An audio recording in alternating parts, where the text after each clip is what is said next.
Hello adventurers, and welcome back to my channel. Today I'm super excited because we are in Greeley, Colorado, and we are at something absolutely spectacular that you're going to love. We are at the Colorado Model Railroad Museum, and I was not expecting what we're about to explore at all. It is absolutely amazing and probably one of the biggest collections of model trains I have ever seen. So without further ado, let's go explore.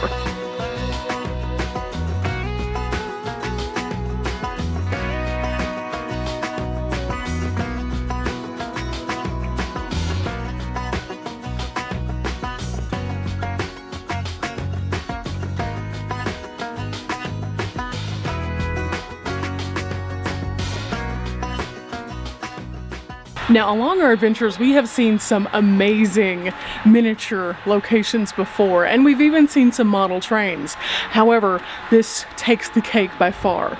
This building itself is a 60 by 90 housing display. So that means there's 5,500 square feet of amazing trains. Yeah, 5,500. So inside, naturally, you can only assume that we're going to see all sorts of amazing displays like these on the walls here, which highlight singular kinds of different trains. But then whenever we get down to the bottom, impeccable details. So many impeccable details. Now, whenever I was in Loveland, Colorado, actually this was suggested to me by some people that I met who joined the channel. Now, as we explore this display, there are a few things that are commonly asked, like what time period is the layout actually set in? And it's originally set in fall of 1975. Additionally, there were over 1,353 feet or 20.5 scale miles of track that are included in this display. Now, a couple more small details and then we'll move around and look at some more of this amazing place. There are over 200 active locomotives that you will find as we browse around, and over 2,500 active cars. So again, a lot to go through, and I'm just going to show you a little because there's just so many details here. You have to come and check it out yourself.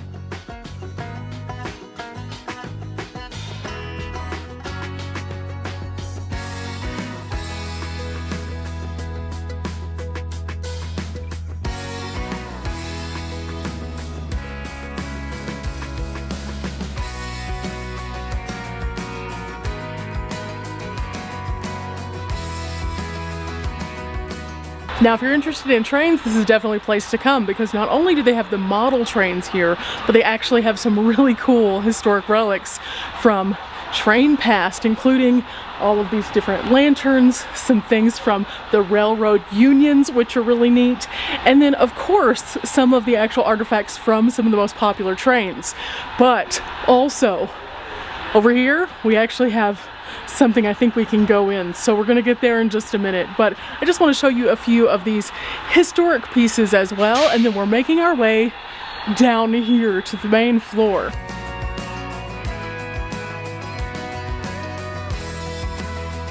Now, the displays we find here today actually have a lot of man hours in them. In fact, there are over 45,000 hours of construction that have gone into this particular exhibit. So along this wall over here, it actually shows some of the process that they take to get to the bigger display that we're working our way to, and it's really fascinating. So in this first one here, you can actually see how they roughly trim foam to create the actual landscape, and they put together different pieces to create what's going to be ultimately the larger display. They do this by using electric knives to get the slopes. They actually dye plaster mix to be part of the hydrocoal, and then as they keep going, they use rock castings and they strategically place them and glue them down. That starts to look a little bit more like this during step 2. After the plaster is actually covered, the foam, they actually let it completely dry, and then they start to paint it with flat latex paint. And that gives it more of the dirt color that we see kind of toward the back. After the paint is still a little bit wet though, they add some real dirt to add texture to it.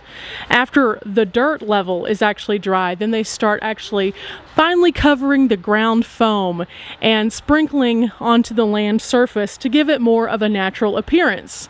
They start adding rocks and making it look a little bit more predominant, and then they work on the water itself. The water is actually painted first, and it's blended so that the white perimeter actually shows nowhere. Then small little rocks are added to again add texture and give dimension.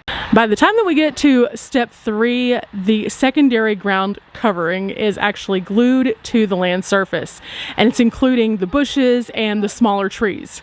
Deciduous trees are actually made from florists using mini gyp plants and are foam colored. By the time that we get to step 3, it's starting to look a lot more like real land. This is when the secondary ground cover is actually glued to the land surface and includes the very first addition of the bushes and trees, which make it look more real. Dead fir trees are actually made of greasewood that's harvested from the southeast of Wyoming, and then larger rocks and boulders are actually used and cast onto this particular area. Now when we start looking at the water, you can tell the difference between this water and that water because they're actually doing a water pour using matching dyes, and they start giving the river more depth and dimension and make it look a little bit more like it's really moving. Now the fourth example right here is what happens toward the end of the process. This is whenever they start putting in the small groves of aspen trees using candy turf spray. They also start adding fir trees. The fir trees are actually mass produced, and they are done by hand using the beginnings of dowels, and they're torn up by commercial stripping pads. Then they glue foam to them, and there are thousands of these trees that we will see on the model today. Now after that, they add in additional dried floral filler, and then they start working again on the water. And this is when they make it really look like it has movement by adding those rapids and also starting to paint some illusions within it. Again, like I said, a lot of man hours have gone into this project, and I love that they share that so we can kind of see how, in a very small way, that each of the pieces come together. Now, as I'm looking at it from above, I can see so many different areas that we can explore, but from above you also get a vantage point of some of the things that you can't see from the ground level. So as I'm looking down, I see a mountain lake, for example, and now that I know how hard it was to do that thanks to this display over here, I can see that each piece of this took a lot of work.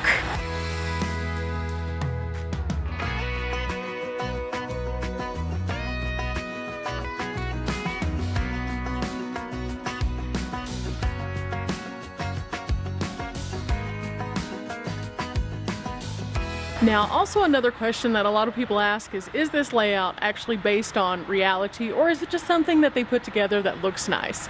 And parts of it actually are based on real life trains that were around the 1900s. They've taken some of those elements and implemented them, but also they've kind of loosely interpreted other sections. So as you come around, you can see the multiple kinds of trains, the towns that they're moving through, and then the mountains that we just saw, and kind of think back to a time that was a little bit different, a little bit earlier on. Now with that said, let's go down the stairs and get a little bit closer.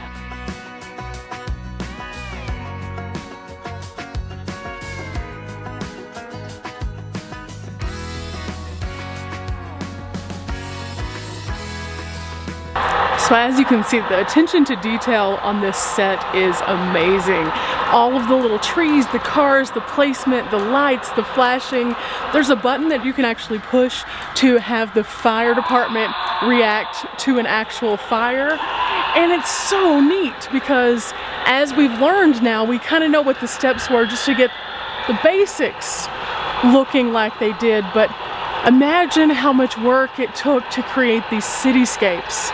It is so detailed, and even every single stoplight lights up. We have grocery stores and bars and people, and it looks like somebody's getting frisked outside of the bar. The cops are there. There's a gas station. They have a thrift and loan, and it just keeps going and going.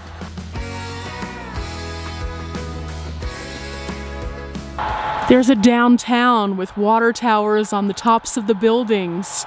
You can see people bustling about. Firefighters, policemen, a little police dog. More cars, bicycles. They even have a porta potty at the industrial site. But then, if you look just beyond the model, they actually have these little signs telling you what you're looking at. So it's not just that you get to see this amazing model, but you also get to know where the inspiration came from. Now, I would easily say that there are thousands upon thousands of tiny, minute details that you could Where's Waldo your way through on this set. And this is only one side. It actually goes kind of around and then back in and then back out again in a moment. So what I think I'm going to do is I'm going to take you on a tour of some of the minute, small, amazing details and show you some of this amazing set. And then we'll regroup and look at a couple of other displays.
Now, what would you say if I told you that many of the things that we're seeing right here in this display are actually from real life accounts of different things happening? The fire, for example, really happened. A couple of these other things really happened. The places really were the things. And this lumber area right here, well, that was actually what this particular railway was known for, transporting lumber.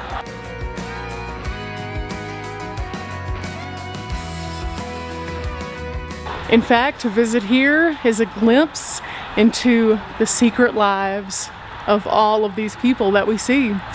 We get to see the smallest of things, and for a moment we're in their life. We get to see a piece of what's going on in their world. They have a car dump, a woman feeding her chickens, people who are kayaking, these guys who are just minding their own business at work. It's absolutely amazing, and you could spend easily hours upon hours in here if you choose to do so. Or you could just walk through and get a feel of it and then come back for another glimpse at a different time. Each tiny piece stacked individually. We're at the Wire House Timber Co. in Klamath Falls, and it looks like it's lunchtime. Some of the people who work here are at a food truck, sitting outside at a few of these picnic tables. Others are working to hoist more materials onto some of the cars and also the trucks, so they can take out the lumber to the next step. This man is just sitting oh so casually on the edge of the bridge. I wonder if he's fishing. Cowboys have their cattle grazing by the water. And as a little hidden tidbit, there's even a dinosaur. But shh, don't tell.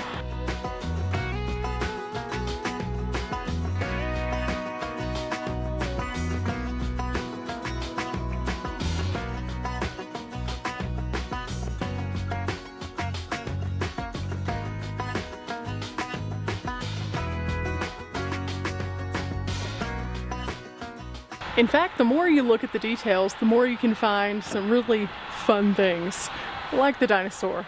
But on this mountainside right here, there's actually a family of bears. And only a few feet over, there are some people climbing up the mountainside.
The larger display is not the only display that is actually here. They have a couple of others also.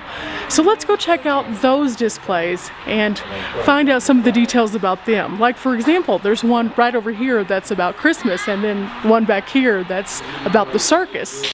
And of course, there's one that we can touch right here that looks like it is made of Legos. Here we go. Oh, this one moves fast.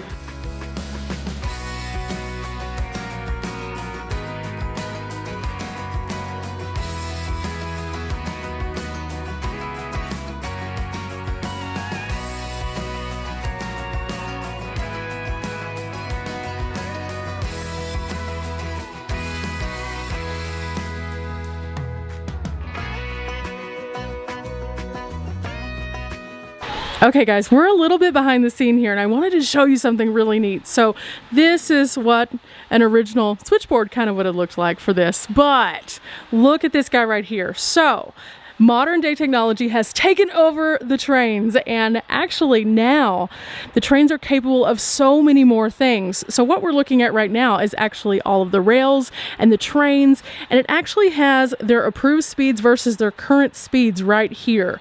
Now, what does this mean to us coming in here to the museum? Well, it actually means that if you're coming in, there are different experiences that you might be able to witness based on what day you're here. Right now it's running on automation, which means that it's running straight through here.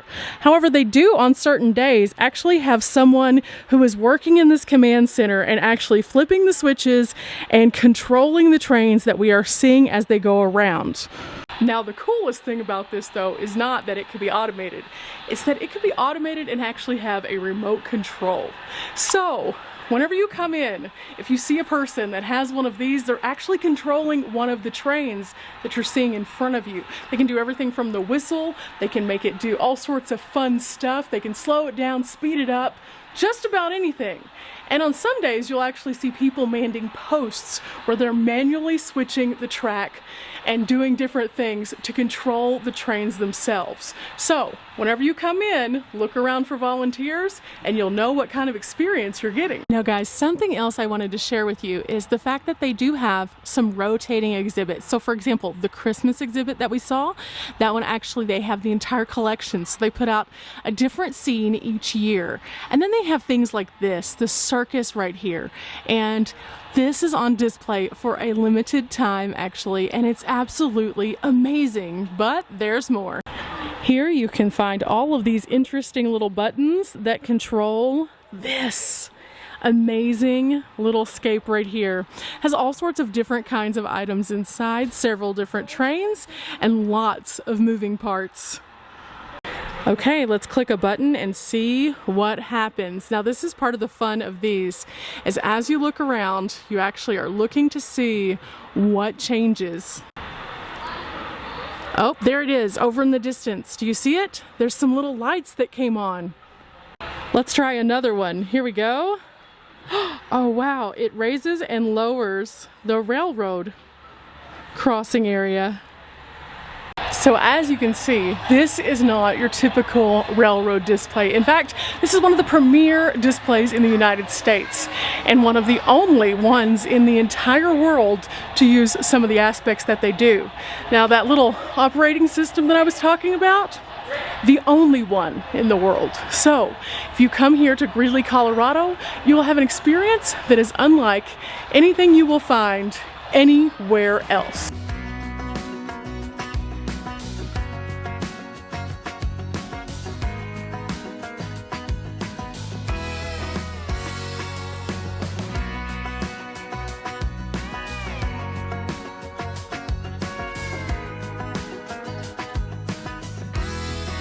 Ooh! Oh my gosh, guys, we just got such a treat. Do you see where I am? Do you see this? This is behind the scenes. And if you're interested in coming behind the scenes, you can actually. Whenever you come here, if you ask for a special behind the scenes tour, they will allow you to come back and see where all the magic happens. In fact, this is the staging area for all of the different trains. And there's a lot of detail back here also. You have on your wall some information. There are some photos and pieces up on this wall, but this is my favorite. Behind the scenes, you can actually get a look at the trains that are not currently running on the track, but right here they're actually labeled as to what they are, where they're going, things like that, and there are additional tracks. So if one of the volunteers actually brings in additional trains, they can set them up right here. And this hall goes on and on and on. This is a huge staging area. And then just beyond this wall right here, that's all of what we see on the outside. Isn't this amazing? Now again, this is a really cool experience because when you're outside, you live in the world and the tiny bubble of all of the tiny miniature people. And you get a glimpse into their lives and see all of the really neat little intricate details. But this is the brain of everything. This is where all the magic truly does happen. You can see all of the individual trains. You can see each individual car up close. You can hear the stories of the people who work here and how this room right here makes everything possible. And even if we keep going, this is a very long hall with lots of cool stuff. You can actually see what some of the vegetation that they actually put onto the main model looks like before it is implemented into the model itself. So really, really neat stuff. See guys, these are some of the trees, and this is how they put them together. They have them on a foam piece. They have different sizes, different colors, different textures, all right here. There's also a lot of other supplies in this room that they use to maintain the actual landscape out there. Now remember at the beginning of the video when we talked about 45,000 hours? That's a lot of hours, but if you're putting that into a rough translation of years, over 5 years. Over 5 years have gone into this, and it's a constant work and passion, so it continues to go forward. So what we're seeing today may look slightly different from what you see when you come in, because it could continue to grow and expand. And I hope it does, because it's really neat. Back here you can also see the under tunnels and things like that, where they come and go and make modifications and changes. It's just so neat. And here it is, the staging area. There's some more of the little switches and buttons. And then look at this, even under here you can see just some of how it lights itself up and looks so realistic. So neat, so neat. I hope you have enjoyed coming with me today to see the Model Railroad Museum here in Greeley, Colorado. If you have, make sure that you leave a like on this video, hit subscribe, and then come here and leave in the comments your experience and what your favorite thing was. Now a little tidbit, if you're still sticking around to this part of the video, they also have a scavenger hunt. Get it, it's fun. I've been seeing some of the little things and it's really cool. Till next time guys, bye!